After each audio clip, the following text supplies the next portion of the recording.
السلام علیکم لسنرز، آئیے سچی کہانیوں کے سلسلے کی ایک نئی کہانی سنتے ہیں جس کا عنوان ہے صبر کا پھل۔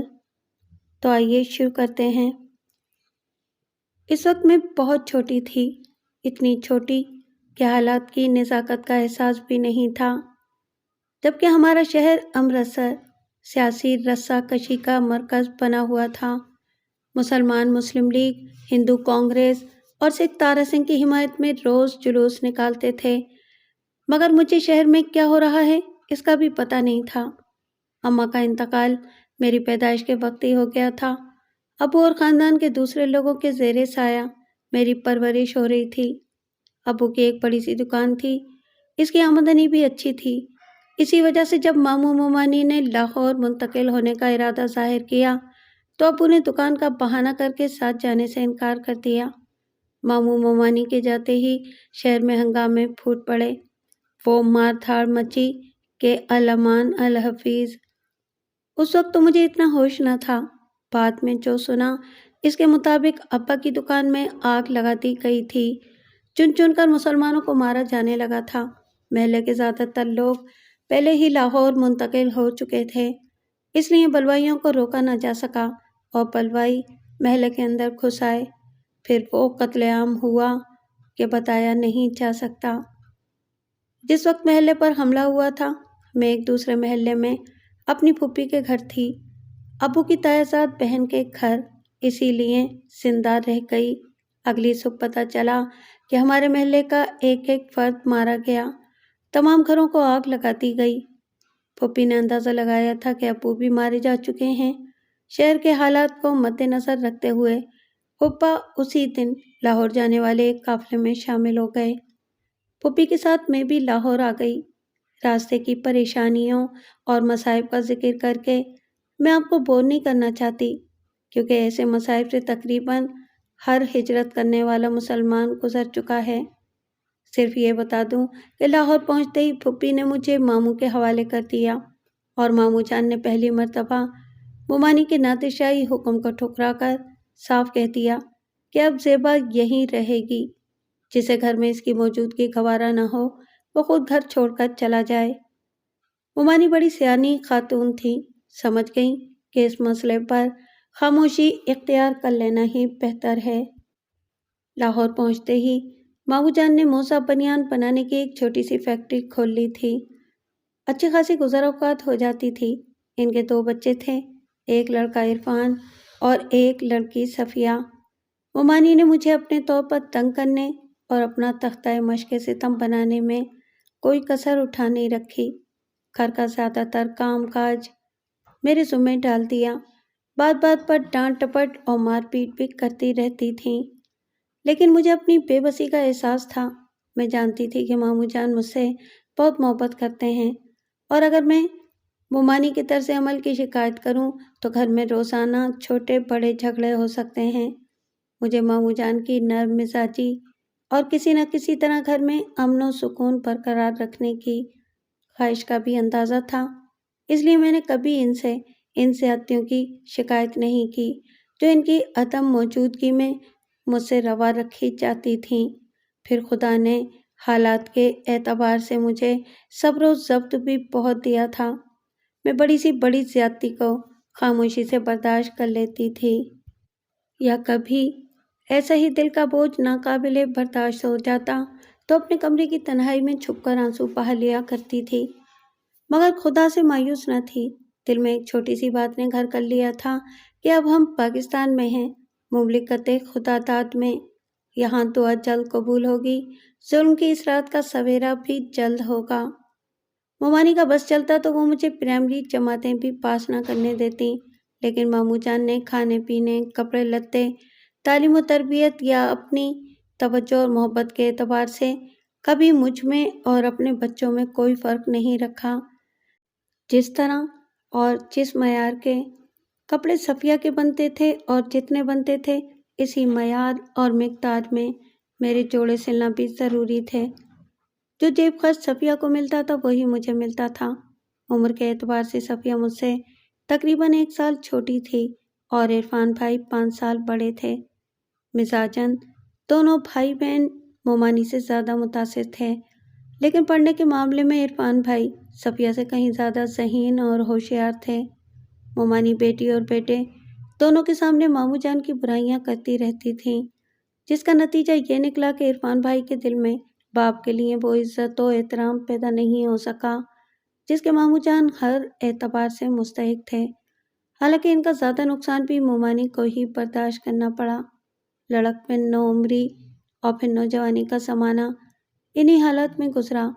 میں نے 18 برس کی عمر میں BA پاس کر لیا۔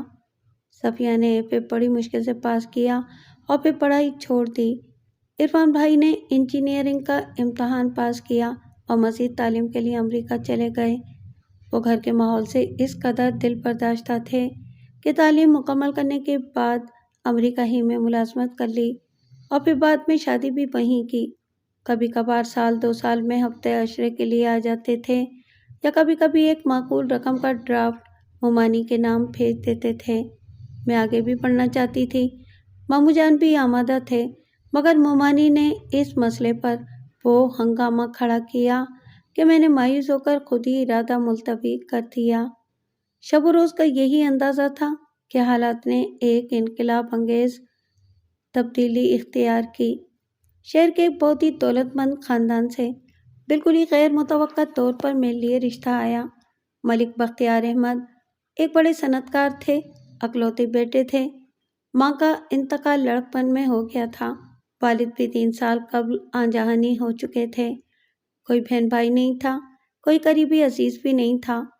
اگر کوئی تھا تو نہ صرف فاصلے کے اعتبار سے سینکڑوں میل دور، بلکہ تعلقات کے لحاظ سے اس سے بھی اتنے فاصلے پر کہ برسوں سے ایک دوسرے کے حال احوال کی خبر نہیں تھی۔ اس لیے رشتہ انتہائی قریبی دوستوں اور ان کی بیویوں کے ذریعے آیا تھا۔ ہمارے گھر میں سب کو ہی حیرت تھی کہ آخر ایک دولت مند کے اکلوتے بیٹے کی نگاہ انتخاب اوپر اٹھنے کے بجائے نیچے کیوں پڑی۔ ماموں فطری طور پر بہت خوش تھے۔ بختیار کے بارے میں جو کچھ سننے اور دیکھنے میں آیا تھا وہ قابل رشک تھا۔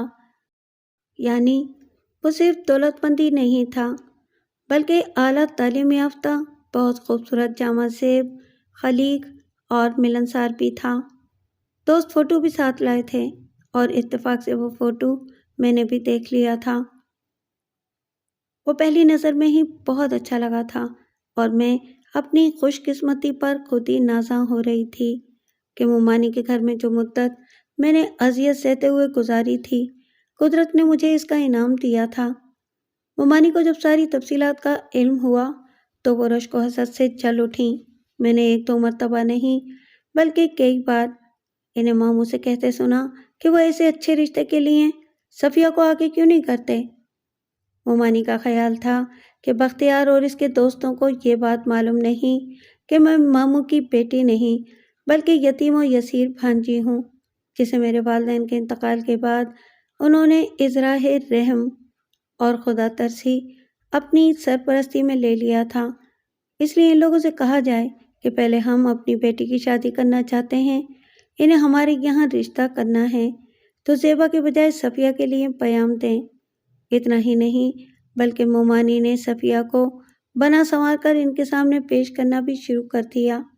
اسی کے ساتھ مجھے سختی سے تاکید کی گئی کہ وہ لوگ جب بھی آئیں میں اپنے کمرے سے باہر نہ نکلوں۔ ماموں جان نے تو صاف کہہ دیا کہ زیبا صفیہ سے بڑی ہے، اس لیے اصولاً بھی پہلے اس کی شادی ہونی چاہیے اور ان کا پیام بھی زیبا ہی کے لیے ہے، اس لیے وہ ان لوگوں سے کچھ نہیں کہیں گے۔ مومانی اپنے طور پر کوشش کرنا چاہتی ہیں تو بے شک کر کے دیکھ لیں، اگرچہ یہ زیبا کے ساتھ زیادتی ہی نہیں ظلم بھی ہوگا۔ پھر مومانی نے کوشش بھی کی، پہلے اشارے کنایوں سے اور پھر واضح طور پر کہ وہ لوگ میرے بجائے صفیہ کے لیے رشتہ دے دیں، مگر ان لوگوں نے دو ٹوک جواب دیا کہ وہ صرف میرے لیے رشتہ لے کر آئے ہیں۔ اگر مومانی پہلے صفیہ کی شادی کرنا چاہتی ہیں تو بے شک کوئی مناسب رشتہ آنے پر کر دیں، وہ انتظار کر لیں گے اور صفیہ کی شادی کے بعد پھر آ جائیں گے۔ اور اگر مومانی کو ان کا پیام منظور نہیں ہے تو صاف انکار کر دیں۔ مومانی نے جہیز وغیرہ کا لالچ بھی دیا کہ میرے مقابلے میں صفیہ کو زیادہ جہیز دیا جائے گا، لیکن انہوں نے جواب دیا کہ انہیں جہیز کا کوئی لالچ نہیں ہے، وہ مجھے ایک جوڑے اور شربت کے پیالے پر بھی رخصت کرنا چاہیں تو اس کے لیے بھی تیار ہیں۔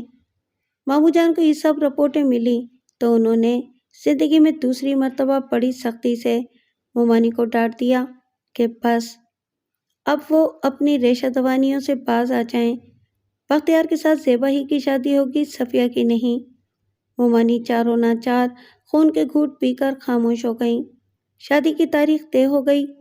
مومانی کی مخالفت کے باوجود ماموں جان نے اپنی حیثیت اور بساط کے مطابق جہیز اور شادی کے انتظامات کیے، اور آخر کار ایک سہانی شام کے دھندلکوں میں مجھے اور بختیار کو عقد کے مقدس رشتے میں منسلک کر دیا گیا۔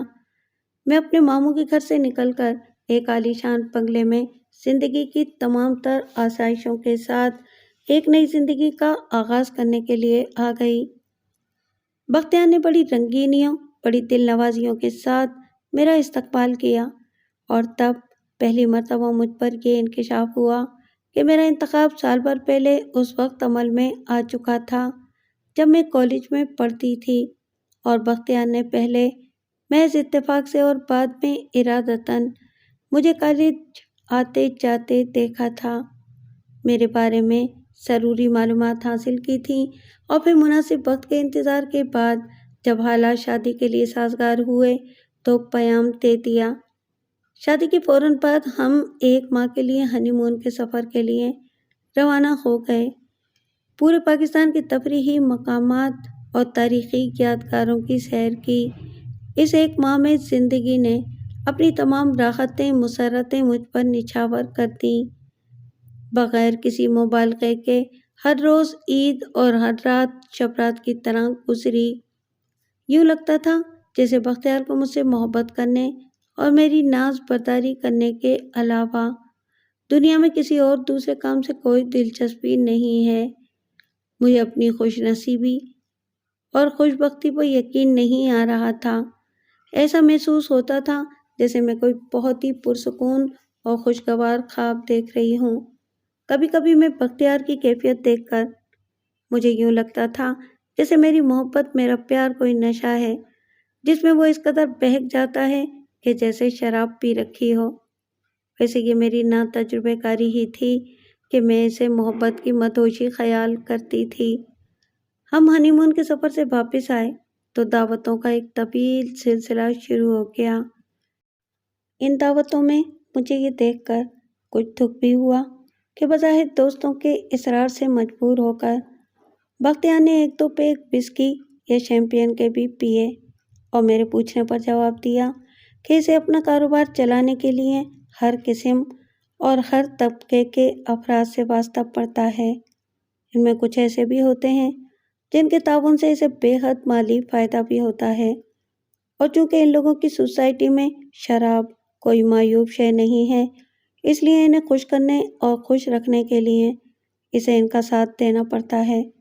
کچھ ایسی ہی دعوتوں میں میں نے بختیار کو دوسری جوان اور حسین عورتوں لڑکیوں سے بے تکلف ہوتے ہوئے بھی دیکھا۔ ان میں سے کوئی کسی بڑے آدمی کی بیوی ہوتی تھی اور کوئی کسی کی بیٹی۔ ان کے بارے میں بھی بختیار کا جواب یہی تھا کہ وہ انہیں خوش رکھنے کی کوشش کرتا ہے کہ ان کی سفارش سے اسے اپنے بزنس میں لاکھوں کا فائدہ ہوتا ہے۔ اس کے یہ دونوں جواب اگرچہ مجھے مطمئن نہیں کر سکے، لیکن میں انہیں اس امید پر برداشت کر گئی کہ آہستہ آہستہ جب روزمرہ کی زندگی میں کچھ ٹھہراؤ آئے گا تو میں بختیار کو پیار و محبت اور دلائل سے سمجھا بجھا کر اس کی یہ چھوٹی چھوٹی خراب عادتیں ترک کرا دوں گی۔ اسے سمجھاؤں گی کہ یہ مملکت خدا داد ہے، اس کے تقدس کا کچھ خیال کر لو۔ تقریباً 4 ماہ یوں پلک جھپکتے بیت گئے کہ دن کے گزرنے کا احساس ہی نہیں ہوا۔ اس دوران ماموں جان اور مومانی میں صفیہ کے کئی مرتبہ ملنے آئے، کبھی ایک ساتھ اور کبھی الگ الگ۔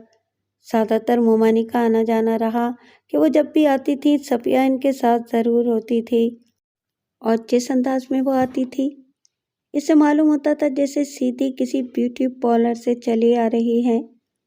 بختیار کبھی گھر پر ہوتا اور کبھی نہیں ہوتا۔ مگر جب بھی ہوتا وہ بڑی گرم جوشی سے ان کا استقبال کرتا اور خاطر مدارات کرتا تھا۔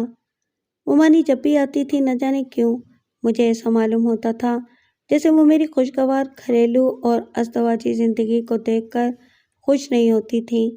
ادھر صفیہ کی کوشش ہوتی تھی کہ جب تک بھی وہ موجود ہے بختیار کو اپنے علاوہ نہ کسی اور طرف متوجہ ہونے دے، نہ کسی اور سے بات کرنے دے۔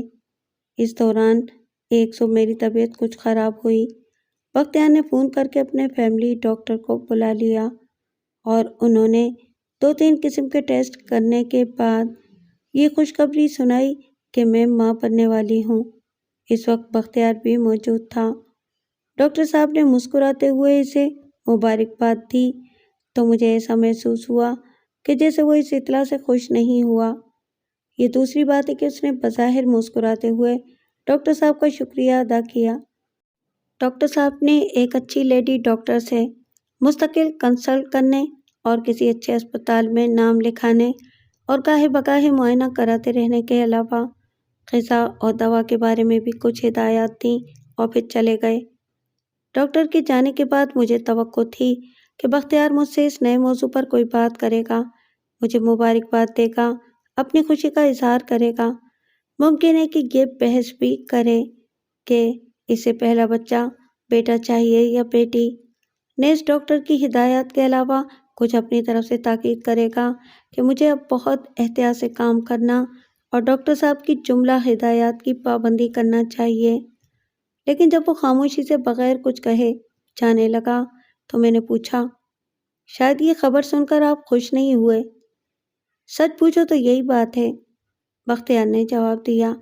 بچے کی پیدائش عورت کے حسن و جمال کے لیے زوال کی پہلی نشانی ہے۔ مجھے ابھی بچے کی کوئی ضرورت نہیں تھی۔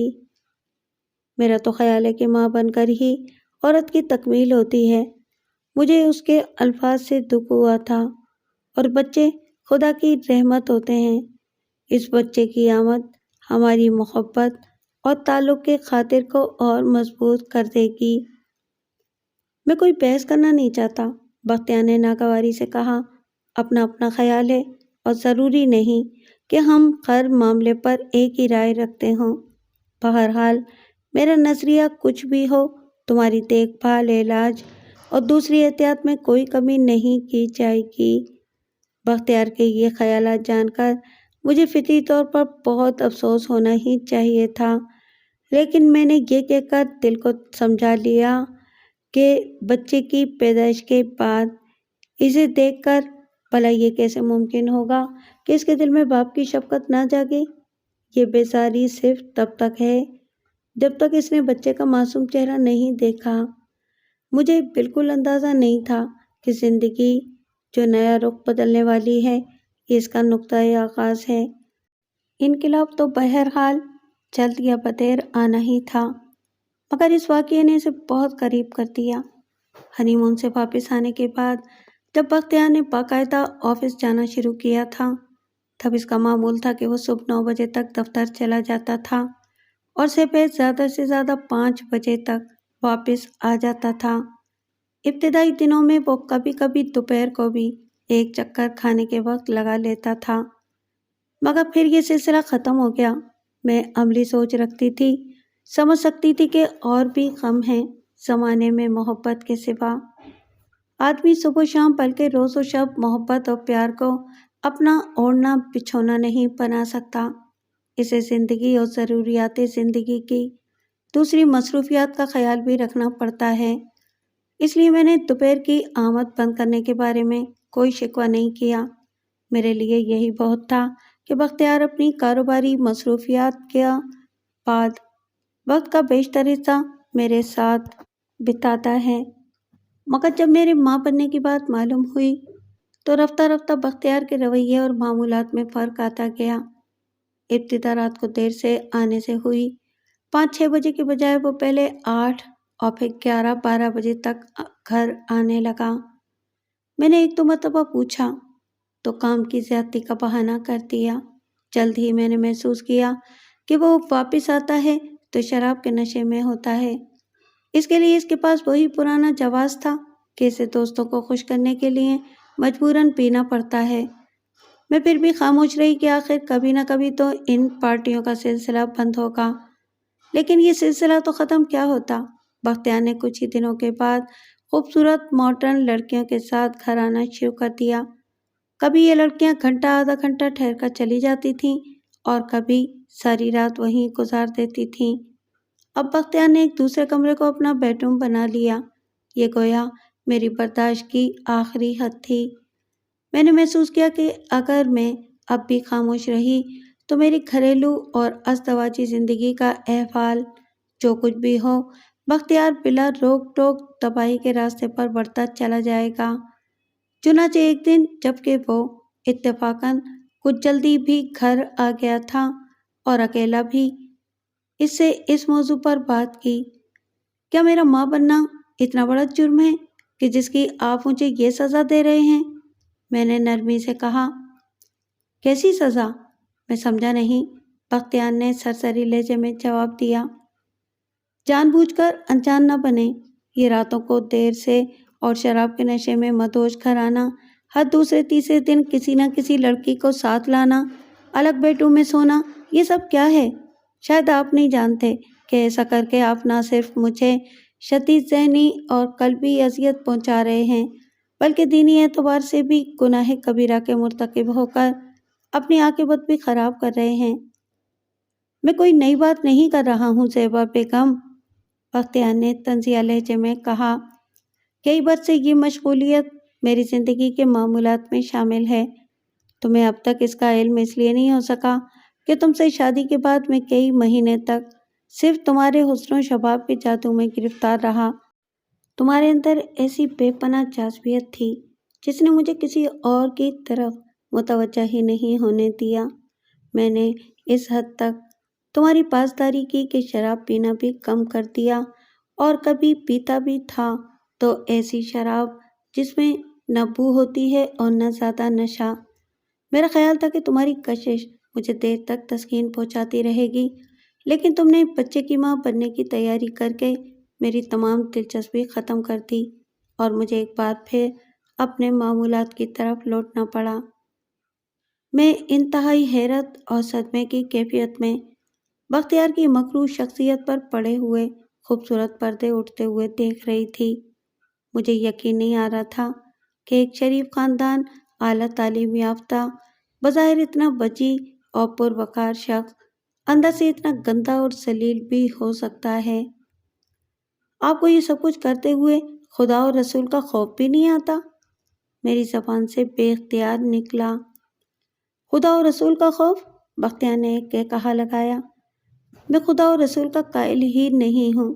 مذہب آدمی کو ڈرا دھمکا کر ایک مخصوص طبقے کی غلامی میں دینے کے لیے ایجاد کیا جاتا رہا ہے۔ میرے نزدیک جو کچھ ہے یہ دنیا ہے۔ میں موت کے بعد کسی دوسری زندگی پر یقین نہیں رکھتا۔ بقول شاعر، اب تو آرام سے گزرتی ہے، عاقبت کی خبر خدا جانے۔ میں کانپ کر رہ گئی کہ اس پاک سرزمین پر رہتے ہوئے بھی ایسے فاسق خیالات رکھتا ہے یہ۔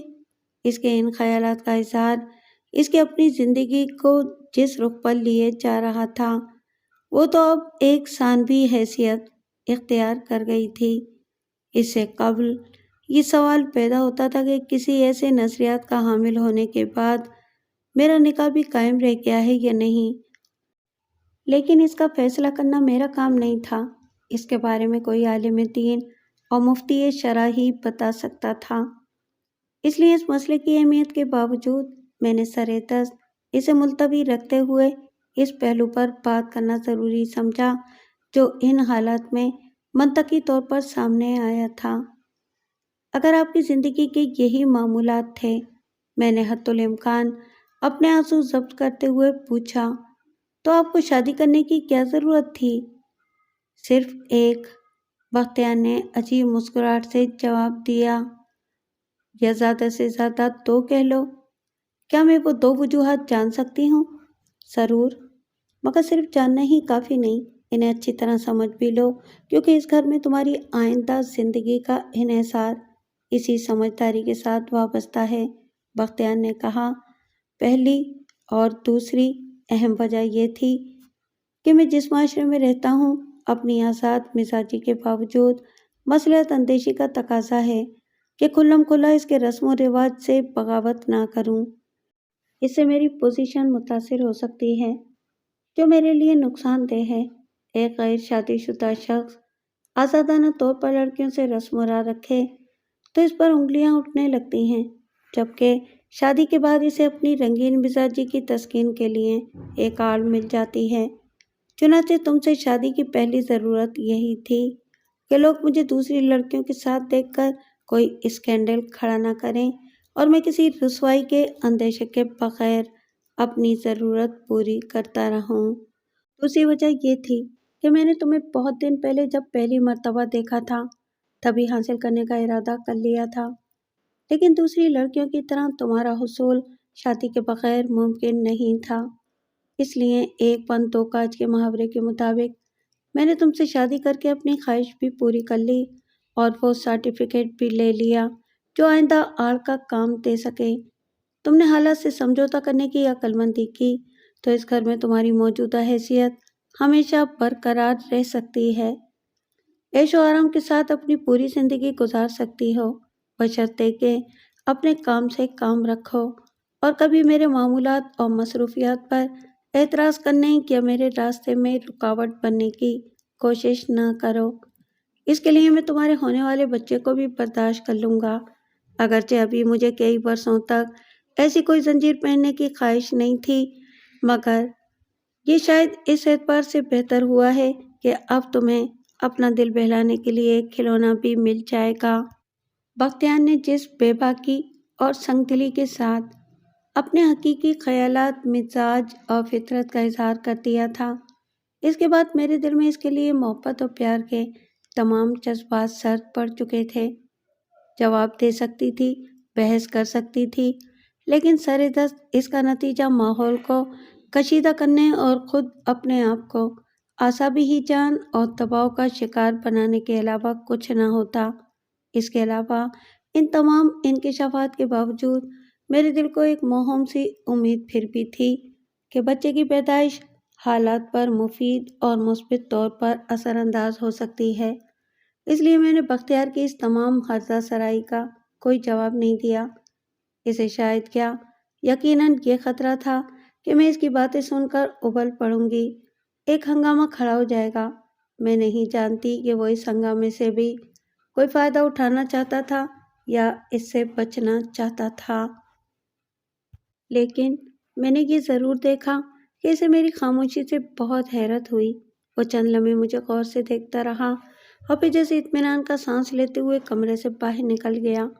پہلے بچے کی پیدائش تھی، جہاں تک طبی دیکھ بھال، وقتاً فوقتاً معائنہ اور ضروری علاج کا تعلق تھا تو یہ سب کچھ ضرورت سے کچھ زیادہ ہی ہو رہا تھا۔ ہر ہفتے ایک تجربے کار لیڈی ڈاکٹر مجھے باقاعدہ چیک کرنے آتی تھی۔ خود میں بھی جانتی تھی کہ میری اور بچے کی بہتری اسی میں ہے کہ میں حالات سے آنکھیں بند کر لوں۔ بختیار کے رنگ ڈھنگ وہی تھے، مگر میں نے اسے بالکل نظر انداز کر دیا تھا۔ یہ خبر ماموں جان کے گھر تک بھی پہنچ چکی تھی اور شروع میں تو صرف ماموں جان ہی ہفتے عشرے میں مزاج پوچھی کے لیے آتے رہے، ممانی یہ صفیہ آ کر جھانکی تک نہیں۔ شاید بچے کی خبر سن کر ان کا اپنا کوئی پلان ادھورا رہ گیا تھا، لیکن 2-3 ماہ کے بعد نہ جانے انہوں نے کیا مصلحت سمجھی کہ صفیہ کے ساتھ ہر دوسرے تیسرے دن آنا شروع کر دیا اور باتوں باتوں میں بڑے تسلسل کے ساتھ اس ارادے کا اظہار کرنے لگیں کہ بچے کی پیدائش کے وقت ان کا یہ صفیہ کا مستقل طور پر میرے پاس رہنا بے حد ضروری ہے۔ میں نے اب ایسی معمولی باتوں کی پرواہ کرنا چھوڑ دیا تھا۔ میں نے بس اتنا ہی سوچا کہ اگر وہ رہنا چاہتی ہیں تو جب تک جی چاہے رہیں، ان کے ہونے یا نہ ہونے سے مجھے کیا فرق پڑتا ہے۔ میں 4-5 دن اسپتال میں رہوں گی، پھر میری اور بچے کی دیکھ بھال کے لیے 1 دن کی اور 1 رات کی نرس آ جائے گی۔ مجھے ان کا ممنون احسان نہیں ہونا پڑے گا، لیکن مجھے بالکل اندازہ نہیں تھا کہ بظاہر اس ہمدردی اور اپنائیت کی تہ میں وہ کیسا خطرناک کھیل کھیلنا چاہتی ہیں۔ حالات بالکل نارمل تھے، میں نے خود بھی اپنا کافی خیال رکھا تھا، میں ہر قیمت پر ایک صحت مند اور تندرست بچہ چاہتی تھی، ایسا بچہ جسے دیکھتے ہی بے اختیار پیار آئے۔ البتہ یہ تھوڑی سی تشویش تھی کہ معلوم نہیں بختیار کے دل میں گداز پیدا کرنے کے لیے بچہ لڑکا ہونا چاہیے یا لڑکی، مگر ظاہر تھا کہ یہ کسی کے بس کی بات نہیں تھی۔ میں نے خود کو تقدیر کے حوالے کر دیا تھا، دعائیں ضرور مانگتی تھی، لیکن ذہنی طور پر میں صورتحال کا مقابلہ کرنے کے لیے تیار تھی۔ جیسا کہ میں نے بتایا، سب کچھ نارمل تھا، اس لیے ڈاکٹر کی بتائی ہوئی تاریخ سے ایک دن بعد بغیر کسی پیچیدگی کے میرے یہاں ایک بیٹی پیدا ہوئی۔ نرس نے مجھے بیٹی پیدا ہونے کی مبارکباد دی تو میرا کوئی خاص رد عمل نہیں تھا، لیکن جب اس نے ایک بڑی پیاری خوبصورت سی چینی جیسی گڑیا لا کر میری گود میں ڈال دی تو یکایک نہ جانے کہاں سے میرے دل میں ممتا کا ایک سیلاب امنڈ پڑا۔ میں نے اسے خوب پیار کیا، سینے سے لگایا اور میرے دل کو بڑی ڈھارس بدی کہ بختیار کیسا ہی پتھر دل کیوں نہ ہو، لیکن اس فرشتے جیسی معصوم صورت کو دیکھ کر اس کے دل میں محبت ضرور جاگ اٹھے گی۔ مومانی جیسا کہ وہ فرما چکی تھیں، میرے اسپتال میں ایڈمٹ ہونے کی خبر سنتے ہی میں اپنی نور چشمی صفیہ کے بنگلے میں وارد ہو چکی تھی۔ میں اپنا بیڈ روم اتفاق سے مکفل کرائی تھی، ورنہ وہ غالباً صفیہ کو اسی میں ٹھہراتی، لیکن اس مجبوری کی وجہ سے انہوں نے برابر والے کمرے پر قبضہ کر لیا۔ حالانکہ بنگلے میں مہمانوں کے قیام کے لیے 2 الگ کمرے بنگلے کے دوسرے حصے میں جملہ آسائشات کے ساتھ موجود تھے، مگر وہ تو ایک خاص منصوبے کے تحت جال پھیلانے آئی تھیں، اس لیے اس کمرے کا انتخاب کیا جو میرے اور بختیار کے بیڈ روم کے درمیان واقع تھا اور جسے کبھی کبھی لیڈیز ڈرائنگ روم کی حیثیت سے استعمال کیا جاتا تھا۔ یعنی اگر اتفاق سے میری کوئی سہیلی وغیرہ ملنے آ جاتی یا بختیار کے دوستوں کی بیگمات آتی اور اس وقت بنگلے کا ڈرائنگ روم بختیار کے دوستوں یا ملاقاتیوں کے زیر استعمال ہوتا تو میں اپنے مہمانوں کی خاطر تواضع کے لیے اس کمرے کو استعمال کرتی تھی، اور اس کمرے کو اپنے بلکہ زیادہ صحیح معنوں میں صفیہ کے قیام کے لیے منتخب کرنے کی بنیادی وجہ یہی تھی کہ اس کے برابر بختیار کا بیڈ روم تھا، نیز دونوں کمروں کے درمیان ایک مشترکہ دروازہ تھا جس کے ذریعے گھر میں کسی کی بھی نظروں میں آئے بغیر ایک سے دوسرے کمرے میں جایا اور واپس آیا جا سکتا تھا۔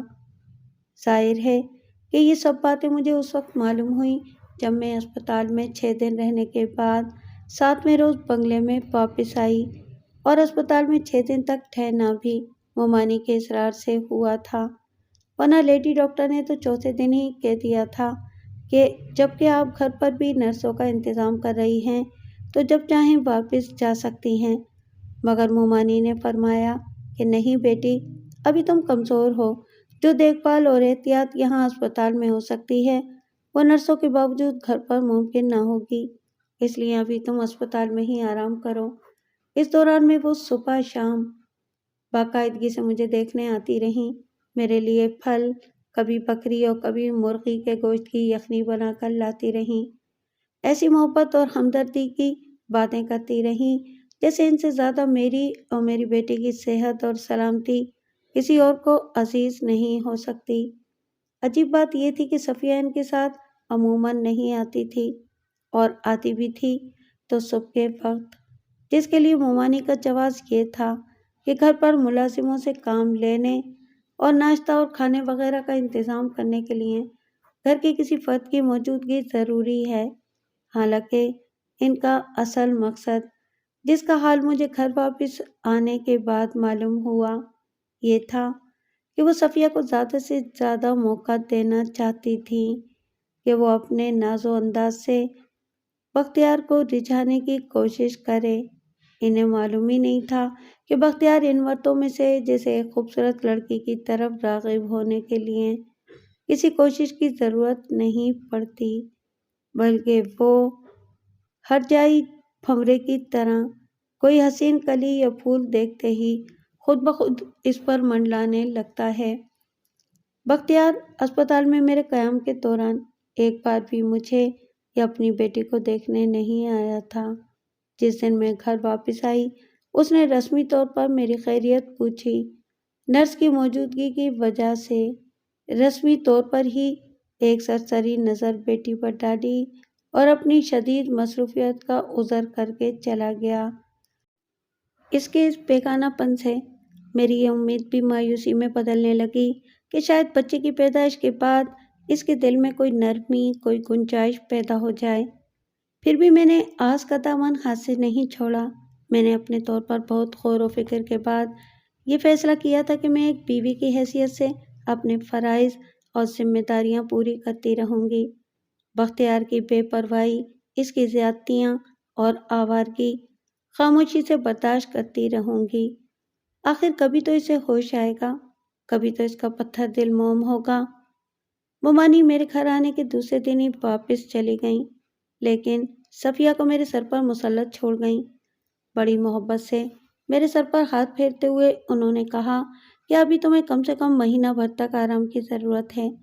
گھر کے انتظام کے سلسلے میں تمہیں پریشان نہ ہونا پڑے، اس لیے ابھی یہاں صفیہ کی موجودگی ضروری ہے۔ آخر وہ تمہاری ماموزاد بہن ہے۔ ایسے مواقع پر بہنی بہن کے کام نہ آئے تو پھر اور کس سے توقع کی جا سکتی ہے؟ لیکن ایک دو دن کے اندر ہی مجھے اس محبت کا اندازہ ہو گیا جس سے صفیہ میرے گھر کو ہی نہیں بلکہ گھر والے کو بھی سنبھالنے کی کوشش کر رہی تھی۔ بختیار 6-7 بجے تک دفتر سے آ جاتا تھا، صفیہ کے ساتھ چائے پیتا تھا اور پھر وہ دونوں تیار ہو کر سیر و تفریح کو نکل جاتے اور رات کے 10-11 بجے بلکہ کبھی اس کے بعد بھی واپس لوٹتے۔ گویا بختیار نے ایک بار پھر دفتر سے سیدھے گھر آنا شروع کر دیا تھا۔ وہ لڑکیاں بھی غائب ہو گئی تھیں جو راتوں کو اس کی باہوں میں باہیں ڈالے آتی تھیں۔ میرا اندازہ تھا کہ بختیار نے اپنی شراب نوشی بھی کم کر دی ہوگی۔ وجہ صاف ظاہر تھی، بازار کے چلاؤ مال کے بجائے اسے ایک بار پھر ایک گھریلو اور اس بار پوری طرح ماڈرن لڑکی ہاتھ آ گئی تھی، تو اسے سیکنڈ ہینڈ چیزوں پر اپنا روپیہ خرچ کرنے کی کیا ضرورت تھی؟ میں نے حالات کے تحت بہت صبر و ضبط سے کام لینا سیکھ لیا تھا، مگر اپنی نظروں کے سامنے صفیہ اور بختیار کی یہ رنگ رلیاں روز بروز میری قوت برداشت سے باہر ہوتی جا رہی تھیں۔ تنگ آ کر میں نے ماموں جان کو فون کیا، دبے الفاظ میں گھر میں حالات بتائے اور ان سے درخواست کی کہ وہ کسی بھی طرح صفیہ کو واپس لے جائیں، ورنہ وہ میرا گھر، میرا مستقبل تباہ کر دے گی۔ ماموں جان کو یہ سب کچھ سن کر بہت دکھ ہوا اور انہوں نے وعدہ کیا کہ وہ شام ہی کو میرے گھر آئیں گے، اور وہ آئے بھی، مگر مومانی بھی ان کے ساتھ تھیں۔ ماموں نے صفیہ سے گھر چلنے کو کہا۔ بختیار نے اس کے ٹھہرنے پر اصرار کیا اور بڑی ٹھٹائی سے وہی عذر پیش کیا جس کی آڑ میں مومانی صفیہ کو چھوڑ گئی تھیں کہ صفیہ کی موجودگی سے نہ صرف زیبا کو آرام کرنے کا موقع مل رہا ہے بلکہ اس نے گھر کا انتظام بھی بڑی خوبی سے سنبھال لیا ہے، اس لیے جب تک زیبا چلا نہ رہا لے صفیہ کا گھر میں موجود رہنا ضروری ہے۔ میں نے بہت کہا کہ اب میں ٹھیک ہوں، گھر کا سارا کام کر سکتی ہوں، ایک نرس کو الگ کر ہی دیا ہے، دوسری کو بھی چھٹی دے دی جائے، تب بھی مجھے کوئی پریشانی نہیں ہوگی۔ اگر میرا ایسا ہی خیال ہے تو ابھی دن کی نرس کو برقرار رکھا جائے، میں اس کی مدد سے سب کچھ سنبھال لوں گی۔ مگر مومانی نے بڑی شدت سے بختیار کی حمایت کی۔ ظاہر ہے کہ میں کھلم کھلا ان دونوں پر کوئی الزام نہیں لگا سکتی تھی، اس لیے انجام کار مجھے ہی خاموش ہونا پڑا۔ ماموں واپس چلے گئے اور صفیہ بدستور میرے گھر میں آگ لگانے کے لیے موجود رہی، اور تب پھر ایک رات ایسا ہوا کہ میں نے 3-3:30 بجے کے لگ بھگ صفیہ کو بختیار کے کمرے سے نکلتے ہوئے دیکھ لیا۔ بختیار بھی اس کے ساتھ راہداری تک آیا تھا۔ یہ منظر دیکھ کر میرے صبر و ضبط کے تمام بند ٹوٹ گئے۔ میرے دل و دماغ میں غصہ اور نفرت کا ایک طوفان سا اٹھا۔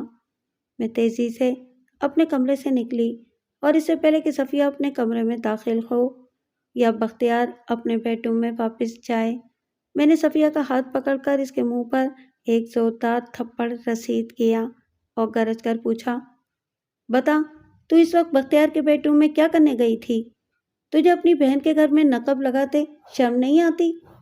صفیہ کے دل میں چور تھا، اسے اپنے جرم کا احساس تھا، وہ پھر لڑکی تھی، مجھے اپنے سامنے دیکھ کر اور میرا تھپڑ کھا کر اس کے منہ پر ہوائیاں اڑنے لگیں، رنگ پھک ہو گیا، چہرے پر سفیدی دوڑ گئی، مگر بختیار فوراً اس کی مدد کو آ پہنچا۔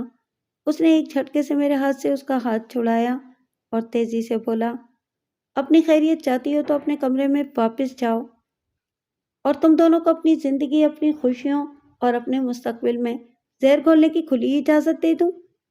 مجھے اپنی بے بسی پر رونا آ گیا۔ کم سے کم اس وقت مجھے بختیار سے صفیہ کی حمایت کرنے کی توقع نہیں تھی۔ تم آوارہ لڑکیوں کو گھر لا کر عیاشی کرتے رہے، میں نے صبر کر لیا۔ میرے تمام حقوق شراب کے جام میں غرق کرتے رہے، میں خاموش رہی۔ لیکن میری ہی بہن کو میری سوت بنا کر میرے سینے پر مونگ تلنے کے لیے لا بٹھاؤ گے تو میں اسے برداشت نہیں کر سکوں گی۔ صفیہ کو کل صبح یہ گھر چھوڑ کر جانا ہوگا، ورنہ کیا کرو گی؟ بختیار نے مجھے غصیلی نظروں سے گھورتے ہوئے کہا، میں خود اسے دھکے دے کر گھر سے باہر نکال دوں گی۔ اپنی حد میں رہو زیبا، بختیار دانت پیستے ہوئے بولا، میں نے تم سے صاف الفاظ میں کہہ دیا تھا اور اب پھر کہتا ہوں کہ تمہیں اگر اس گھر میں رہنا ہے تو میرے راستے کی دیوار بننے کی کوشش مت کرنا۔ کان کھول کر سن لو اور اچھی طرح سمجھ لو، صفیہ اس گھر سے نہیں جائے گی، اور آئندہ تم نے میرے معاملات میں ٹانگ اڑانے کی کوشش کی تو میں تمہیں ٹھوکریں مار مار کر گھر سے نکال دوں گا۔ یہ میرا گھر ہے، یہاں وہی کچھ ہوگا جو میں چاہوں گا۔ تم برداشت نہیں کر سکتی تو جہاں تمہارے سینگ سمائے وہاں دفع ہو جاؤ۔ مجھے جیتے جی یہاں سے کوئی نہیں نکال سکتا، میں نے بڑے حوصلے سے جواب دیا، اگرچہ میرا دل ڈوبتا جا رہا تھا۔ تب پھر میں تمہیں شوٹ کر کے تمہاری لاش باہر پھینک دوں گا۔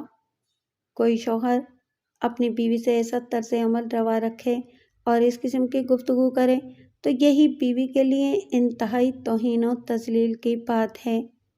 کجا یہ کہ سب کچھ صفیہ کی وجہ سے اور اس کے سامنے ہو رہا تھا۔ میں اپنی اس وقت کی کیفیت کا اظہار الفاظ میں نہیں کر سکتی۔ بہرحال ایک بات بالکل واضح تھی کہ میرا مزید کچھ کہنا اس ذلت و رسوائی میں مزید اضافہ کرنا تھا۔ یہ بھی طے تھا کہ ان حالات میں اس گھر میں نہیں رہ سکتی تھی۔ چنانچہ میں نے یہ سوچ کر خاموشی اختیار کر لی کہ کل ماموں جان کو بلا کر ساری بات ان کے سامنے رکھ دوں گی، پھر وہ جو بھی فیصلہ کریں، اور دل ہی دل میں یہ طے کر کے میں کوئی جواب دیے بغیر کمرے میں واپس چلی گئی۔ مجھے نہیں معلوم کہ اس کے بعد بختیار اور صفیہ کتنی دیر ٹھہرے، ان میں کوئی بات ہوئی یا نہیں ہوئی۔ مجھے یقین ہے کہ اس رات میرے اپنے کمرے میں واپس جانے کے بعد صفیہ اور بختیار میں ضرور کوئی فیصلہ کن گفتگو ہوئی تھی کہ ناشتے کے بعد دفتر جانے سے پہلے بختیار میرے کمرے میں آیا۔ اس کی آمد میرے لیے حیران کن تھی، کیونکہ میرے اسپتال سے واپس آنے کے دن کے بعد سے اس نے میرے کمرے میں قدم نہیں رکھا تھا۔ میں نے چونک کر اس کی طرف دیکھا، اور جب تک اسے غور سے دیکھا نہیں تھا تب تک دل کے ایک گوشے میں یہ خوشگمانی بھی پیدا ہوئی تھی کہ شاید وہ اپنی گزشتہ رات کے طرز عمل پر معافی مانگنے آیا ہے۔ لیکن اس کے چہرے کے کرخت تاثرات پر ایک نگاہ پڑتے ہی یہ خوش فہمی دھواں بن کر اڑ گئی، اور اس کی جگہ دل کسی نامعلوم اندیشے سے کانپنے لگا۔ گفتگو کا آغاز اس نے ہی کیا۔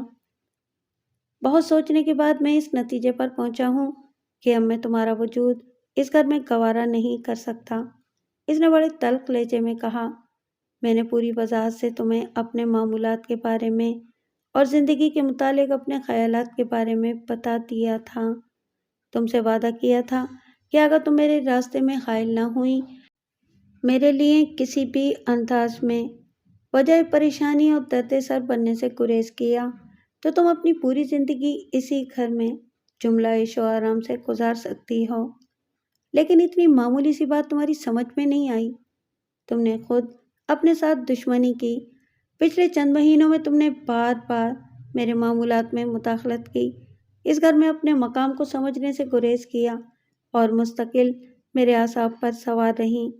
چنانچہ مجھے یقین ہو گیا کہ جب تک تم اس گھر میں موجود ہو مجھے چین و سکون کی زندگی میسر نہیں آ سکتی۔